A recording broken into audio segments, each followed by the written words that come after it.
और दिल्ली से आपको हमने एक बड़ी खबर बताई थी। राहुल गांधी को झटके पर झटके मिल रहे हैं। बंगला खाली करने का नोटिस उनको जारी हो गया है। लोकसभा की सदस्यता रद्द हुई और इसके बाद 2 दिन के भीतर अब उनको नोटिस जारी हो गया है। लोकसभा की हाउसिंग कमेटी ने नोटिस दिया है। 12 तुगलक लेन जहां राहुल गांधी निवास कर रहे हैं, उस बंगले को खाली करना होगा। साल 2014 से 12 तुगलक लेन में राहुल गांधी का निवास था सरकारी, और अब इसे खाली करना होगा। 22 अप्रैल तक राहुल गांधी को वक्त दिया है बंगला खाली करने का। तो एक के बाद एक लगातार उन्हें झटके मिल रहे हैं। पहले सूरत कोर्ट ने 2 साल की सजा दी और अब इसके बाद सदस्यता गई और बंगला खाली करने के लिए 22 तारीख तक की मोहलत।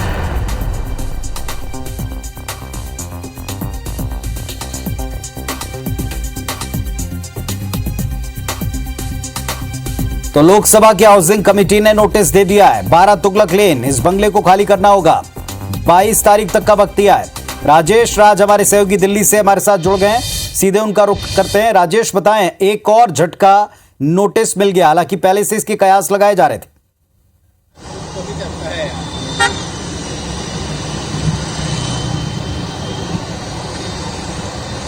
देखिए, पूरी तरह से कह सकते हैं कि आर पार की लड़ाई जैसी स्थिति बन रही है, क्योंकि जितना विरोध प्रदर्शन तेज हो रहा है कांग्रेस और उसके विरोधी दलों का, लगता नहीं है कि सरकार भी उस पर कुछ झुकने या सुनने को तैयार है। पहले सदस्यता गई, उसका प्रोटेस्ट लगातार चल रहा था और अब इस बीच में खबर आ गई कि उन्हें जो बंगला आवंटन किया गया था उसे खाली करने का आदेश दिया गया है। तो निश्चित तौर पे ये कह सकते हैं कि दोनों के बीच में टग ऑफ वॉर की स्थिति है। लग नहीं रहा था कि इस लेवल पे एस्केलेट होगा, लेकिन ये भी एक स्पेकुलेशन जरूर था कि जैसे उनकी सदस्यता खत्म होती है, सांसद होने के नाते जो उनको प्रिविलेज मिले थे, बंगला अलॉट हुआ था, वो निश्चित रूप से खाली कराने का ऑर्डर दिया जाएगा, इस तरह के क्यास लग रहे थे। लेकिन इतनी तेजी से कार्रवाई होगी ये शायद लोगों ने सोचा नहीं था। लेकिन कांग्रेस का एक धड़ा ये भी समझ रहा था कि चूंकि जिस तरह से आर पार की लड़ाई का ऐलान कांग्रेस पार्टी ने राहुल गांधी को लेकर के किया है, तो फिर उसका रिटेलिएशन भी दूसरी ओर से होगा, और हुआ भी वही। अब सरकार ने भी सरकार से कह सकते हैं या फिर कॉन्स्टिट्यूशनल ये संवैधानिक व्यवस्था है कि चूंकि सदस्यता उनकी गई, सांसद का जो मेंबरशिप गई है, उसके बाद उनको मिल रहे तमाम प्रिविलेज भी हटने लगेंगे, खत्म होने लगेंगे। तो उसी की कड़ी में एक ये आदेश आप देख सकते हैं। लेकिन निश्चित तौर पे इस आदेश की भी एक कड़ी प्रतिक्रिया कांग्रेस की तरफ से आएगी। आज ही सुबह में हमने देखा उनका कि मल्लिकार्जुन खड़गे प्रेस कॉन्फ्रेंस करके तमाम विपक्षी दलों के साथ में उन्होंने अटैक किया था सरकार पे कि लोकतंत्र को दबाने की कोशिश हो रही है। और अब इस कदम के बाद निश्चित रूप से कांग्रेस और तेज विरोध प्रदर्शन करेगी। पहले ही कांग्रेस पार्टी ने घोषणा कर दी है कि वो हर एक राज्य में, हर एक शहर में एक प्रेस कॉन्फ्रेंस करेगी।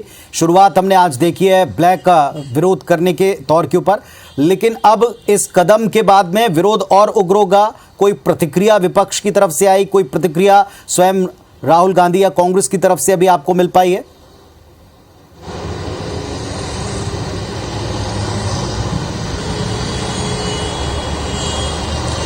नहीं पुनीत, अभी तक कोई ऑफिशियल स्टेटमेंट इसको लेकर के जारी नहीं हुआ है, लेकिन बहुत लाइकली है कि जैसे ही ये चीजें कंफर्म हो उन तक नोटिस पहुंचे। हालांकि अभी ये न्यूज एजेंसी की सोर्स के हवाले से खबर मिली है, लेकिन अगर उनको कुछ सर्व होती है नोटिस उसके बाद निश्चित रूप से, या फिर उनको कॉपी मिलती है तो निश्चित रूप से वो उनकी प्रतिक्रिया भी आएगी। लेकिन 2 दिन पहले राहुल गांधी की प्रेस कॉन्फ्रेंस को मैं अटेंड कर रहा था, और जिस तरह से बॉडी लैंग्वेज के साथ और जिस तल्ख लहजे में राहुल गांधी ने कहा था कि सांसदी गई तो गई, बहाल होती है तो भी कोई फर्क नहीं पड़ता है, वो देश की जनता के लिए आवाज उठाते रहेंगे। तो शायद उन्हें भी लग रहा होगा कि और भी लेवल पे जाकर के लड़ाई लड़ने की जरूरत पड़ेगी। कल सत्याग्रह दिन भर में उनके कार्यक्रम में मौजूद था। तमाम बड़े नेताओं ने कहा कि अब त्याग और कुर्बानी देने की बात आ गई है, आर पार की सीधी लड़ाई लड़नी होगी। और उनको भी लग रहा था, संकेत कहीं नहीं कहीं था कि ये सिर्फ एक शुरुआत है, आगे भी उनकी मुश्किलें बढ़ेंगी। तो इसी तरह की कुछ मुश्किलें कांग्रेस पार्टी के सामने आएगी। निश्चित रूप से एक प्रतिक्रिया आएगी, हम उससे भी आपको अवगत कराएंगे। जी चलिए, तो कुल मिलाकर जैसा राजेश हमको बता रहे हैं, वाकई आर पार की लड़ाई ये बन चुकी है। न सत्ता पक्ष झुकने को तैयार है, न विपक्ष झुकने को तैयार है, और अब बंगला खाली करने का नोटिस मिल गया है। 22 तारीख तक की इसमें मोहलत दी गई है। पहली प्रतिक्रिया अब तक कोई वहां से आई नहीं, लेकिन यहां भी तीखी प्रतिक्रिया की उम्मीद की जा सकती है, या प्रतिक्रियाओं की एक लंबी चेन चल सकती है। शुक्रिया आपका राजेश, इस पूरे अपडेट के लिए आप नजर बनाए रखें। तो दिल्ली से हमारे सहयोगी ने बताया कि लगातार एक के बाद एक राहुल गांधी उन पर सख्ती और एक्शन दोनों दिखाई पड़ रहा है, और प्रतिक्रियाएं भी तीखी इस पर मिल सकती हैं।